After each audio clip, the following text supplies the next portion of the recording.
Al triplice fischio si scatena la gioia di giocatori e tifosi biancoscudati. Missione compiuta, il Venezia è battuto, il Penzo è spugnato.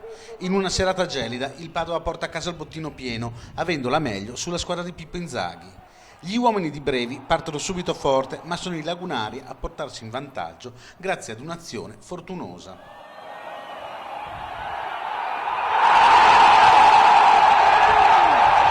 Angolo da sinistra del solito Garofalo e nel groviglio a centro aria De Risio, trattenuto per la maglia da Soligo, colpisce maldestramente di braccio il pallone che si infila alla destra di Bindi.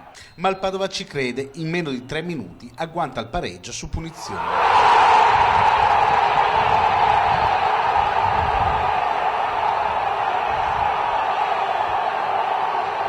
La squadra padovana cresce e al 45esimo l'arbitro fischia e indica il dischetto del rigore per un fallo di mano molto contestato. Russo, dagli 11 metri, non sbaglia. Il nervosismo segna il secondo tempo, sono 3 gli espulsi tra le fila dei lagunari. Il Padova agguanta il 3-1 all'89esimo, assist di Dettori per Neto Pereira.